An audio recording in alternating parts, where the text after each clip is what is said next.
Minha gente, o livro dessa semana é um livro que já faz um tempinho que estava aqui na minha estante, mas eu não tinha lido ainda por motivos de medo. Vocês acreditam nisso? Porque tem um filme desse livro, eu nunca assisti o filme, até o momento em que eu estou gravando esse vídeo eu não assisti ao filme. Talvez até o momento que sair esse vídeo eu também não tenha assistido ao filme, mas enfim. Então eu tinha um receio do livro, até porque eu ouvi dizer que o livro era mais assustador que o filme. Aí eu pensei, meu Deus, como é possível que seja mais assustador? Eu não sei se é mais assustador porque eu não assisti ao filme para fazer a comparação, mas assustador é.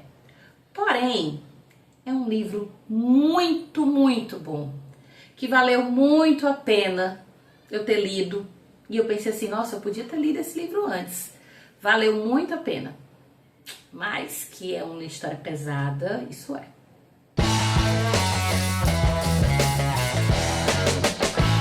O livro dessa semana é O Exorcista, de William Peter Blatty. Eu sei, esse livro causa impacto, porque olha essa capa. Eu não podia nem levar esse livro pro trabalho para ler, gente. Como é que eu ia chegar lá no meu trabalho lendo um livro desse daí? Meu Deus, as minhas colegas, senhorinhas cristãs, iam ficar horrorizadas. Elas iam pensar o que de mim, né? Ah, mas eu não me importo. Poxa, eu me importo, tá? Eu me importo porque, tipo, né? Vamos evitar a fadiga. Então esse livro eu não saía com ele de casa, eu li ele em casa. E sim, é o livro que originou o filme O Exorcista, mas o livro é lindo, tá? Assim, ele originou o filme O Exorcista, que eu nunca assisti, porém, apesar de eu nunca ter assistido, a gente já conhece. Mesmo se você nunca assistiu, você já conhece as 1001 cenas e referências assustadoras e tal. Então, realmente, quando muita coisa assustadora acontecia aqui, eu já meio que sabia, já meio que esperava, né? Porque mesmo não tendo assistido ao filme, eu já vi muitas cenas por aí. Mas olha, o livro é babado. Muito babado, porque eu acho que, mais uma vez falando, eu não assisti ao filme, mas eu acho que ele se aprofunda um pouco mais, sabe? Porque o filme, talvez ele quer muito dar aquele impacto do susto, do terror, e aqui no livro tem isso, mas não só isso. Eu acho que ele dá mais aquela ênfase no por trás disso. A ênfase na história da Regan com a mãe antes da possessão, a história dos padres e tal. Então eu acho que é um livro que vai mais a fundo, mas que é um livro muito pesado, né? Eu li esse livro, finalmente tive coragem de ler, porque ele foi a leitura do mês de outubro do Clube da Manita, né? O clube da Nádia, que eu faço parte, clube de leitura. E eu pensei, bom, agora vai dar certo. E de fato, esse livro é um hit. Todo mundo do clube gostou, tá? Todo mundo gostou, porque realmente o livro é muito bom. Esse livro é de 1971, gente. Então, a gente precisa entender que é uma história sobre uma menina que está possuída, mas não é como a gente sabe hoje em dia como é. Porque assim, hoje em dia, a gente já assistiu filmes o suficiente pra entender mais ou menos como é que as coisas acontecem, né? Então, quando você percebe as primeiras coisas, os primeiros problemas acontecendo, você já sabe mais ou menos como agir, pelo menos na teoria. A gente já assistiu bastante Invocação do Mal, a gente tem muita experiência. Mas, em 1971, não, né? Então, quando as coisas começam a acontecer com a Regan, a mãe dela, a Cris, não sabe o que fazer. A mãe dela não sabe o que fazer. A mãe dela não é uma pessoa católica, na verdade, ela não tem religião, né? Então ela não faz a menor ideia, sabe, de como agir. E aí tem um momento que aparece o padre Carras, né? Que vai ser o padre que realmente vai dar aquela engajada, vai atrás de tudo esse o que está acontecendo com a Regan e tal. Mas o padre Carras, ele é interessante que ele também tem as suas dúvidas, sabe? Então o livro, ele é um livro que ele mostra o terror, tem aquele terror de que afinal a menina está sendo possuída e são cenas assim pesadíssimas, tá? Porque a descrição ela também é bem pesada, mas a gente também tem o por trás disso tudo, tipo, como isso tá acontecendo, por que isso tá acontecendo, o padre Carras meio que tentando entender o que tá acontecendo, será que isso daqui é verdade, será que isso daqui não é invenção, será que essa menina só não tá doente, a mãe dela ir em vários médicos pra poder a gente entender, porque obviamente a primeira coisa que ela pensa é que a menina tá doente, né, e tal. Então eu achei isso muito bom, porque ele não é somente um livro de terror para assustar, para amedrontar. A história é muito, muito, muito bem construída, principalmente no momento em que surge o Padre Carras e depois surge o Padre Menin, né, que ele surge no comecinho do livro e no finalzinho do livro. Se você assistir ao filme, você sabe de quem que eu tô falando, né?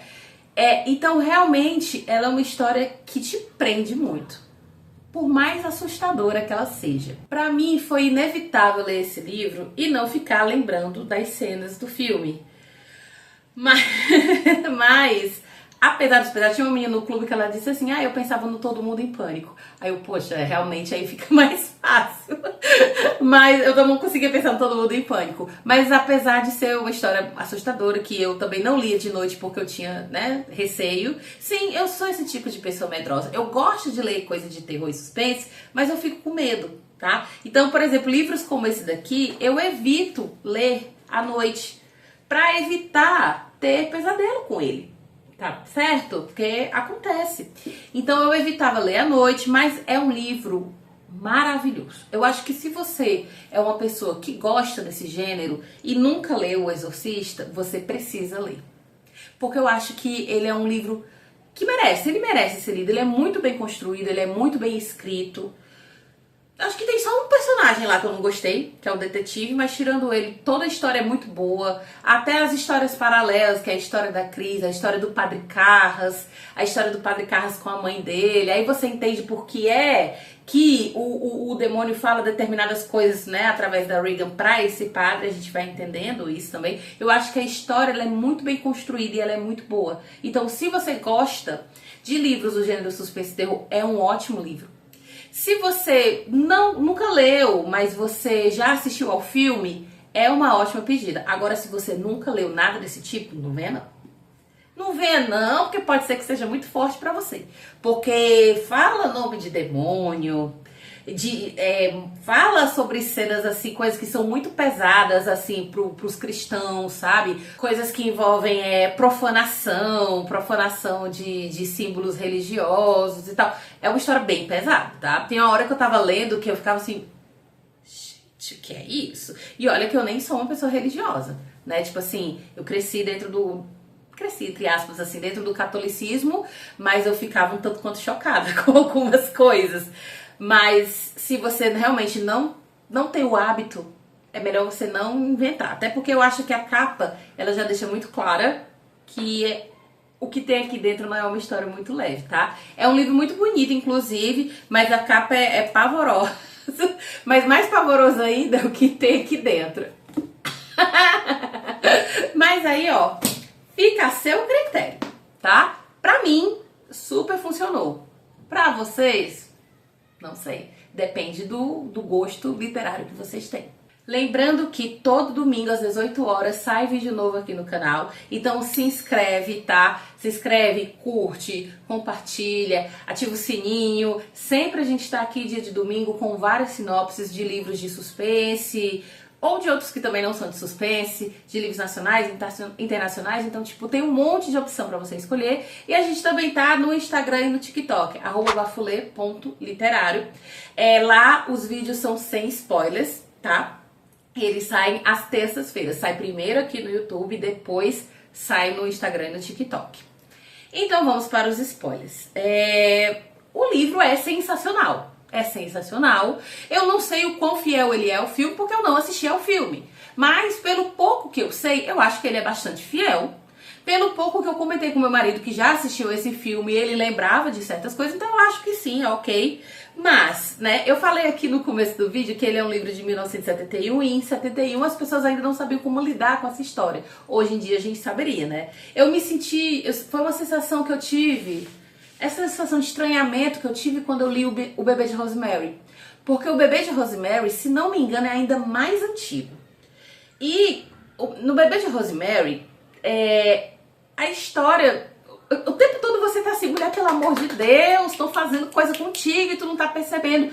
Mas a gente tem que olhar pelo ponto de vista da época, que ainda se tinha pouca informação sobre. Eu acho que o Bebê de Rosemary e o Exorcista talvez tenham sido as duas grandes primeiros livros e filmes, as duas grandes histórias que começaram a trazer pra mídia mais visibilidade para essa questão do anticristo, da possessão demoníaca, essas coisas. Então eu senti a mesma coisa que eu senti quando eu tava lendo O Bebê de Rosemary, que eu ficava incomodada porque eu ficava, Rosemary, mulher, por favor, eu senti lendo aqui, porque tudo tava mostrando que a menina tava possuída e a Cris, eu acho que ela tá doente. E pra mim a gota d'água foi a Cris ver a Regan com uma tábua Ouija. Ela tá só brincando. Mulher, pelo amor de Deus. Olha, existe um grande ensinamento de Lorraine Warren que ela fala. Isso eu li naquele livro Demonologistas, né? Que é de Lorraine Warren, que eu li há muito tempo atrás e eu também morria de medo, só li durante o dia, tá? E eu lembro bem dela falando que existem certas coisas que a gente facilita, sabe? Como assim? Que a gente, tipo, meio que abre o caminho. Por exemplo, na história lá da Annabelle, que as moças, a história real, né? Que as moças deixaram o espírito entrar na Annabelle porque o espírito pediu, porque não queria companhia. Mulher, pelo amor de Deus, né? E aí, Tábua Ouija, ela fala, eu cheguei numa casa, a casa tava sendo atacada por N e outras forças malignas, porque tinha uma menina lá, a filha do casal, que brincava com a Tábua Ouija, e aí ela abriu portais, né? Então, tipo, quando a Regan tá brincando com a Tábua Ouija, eu fiquei, mulher. E a Cris não vê problema nenhum nisso. O fato da Cris não ser religiosa, acho que também dificultou, né? Porque ela não sabia absolutamente nada sobre aquilo ali. E aí tem uns pontos que eu achei interessantes, né, que eu quero falar aqui. O primeiro deles eu não entendi muito bem por que a Regan foi a escolhida. Eu não sei se era pra ter uma explicação.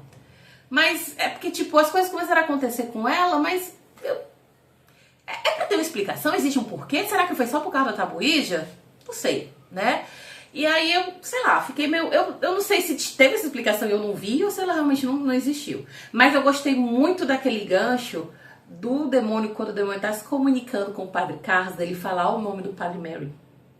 Que aí você pensa que lá no começo, o Padre Mary falou que tinha uma coisa que tava chamando ele. E você fica, eita, é agora. Outro ponto. E o pai da Regan, hein, galera? Que pai mais inútil. É impressionante, a família, os pais eram divorciados e o pai nunca apareceu nem pra saber como é que a menina tava. Gente, que pessoa... Cara, é muito bom ser pai, né, doido? Que isso, gente, que personagem inútil. Outro ponto, o detetive chato, chatésimo, que cara chato, né? Eu detestava quando ele aparecia na história, porque ele falava tanto, e ele falava tanto e não falava nada. Eu sinto que até o Padre Carlos, um homem, tipo assim, um homem de Deus, perdia a paciência, sabe? E ele ficava, falando sobre filme, tá, chato, tudo bem, chato, deixa pra lá. E o último ponto, eu realmente não sabia que os dois padres morriam. Como é que pode a pessoa... Eu não assisti ao filme. Mas você não disse que já viu 1001 cenas? Então, mas eu não sabia que os dois morriam. Como eram dois padres, né? Eu sabia, de alguma forma, não sei como, que um deles... tinha um padre que morria. Como eram dois padres, como eu sabia que tinha o Padre Carlos e que ia vir o Padre Mary, eu pensei assim, o Padre Mary vai morrer. Né? Afinal, né, já tá meio que escrito aí que ele vai morrer. Mas eu não sabia que o Padre Carlos morria. E quando ele morreu, eu fiquei assim... Valha. Foi tonta, né? Foi tonta, né?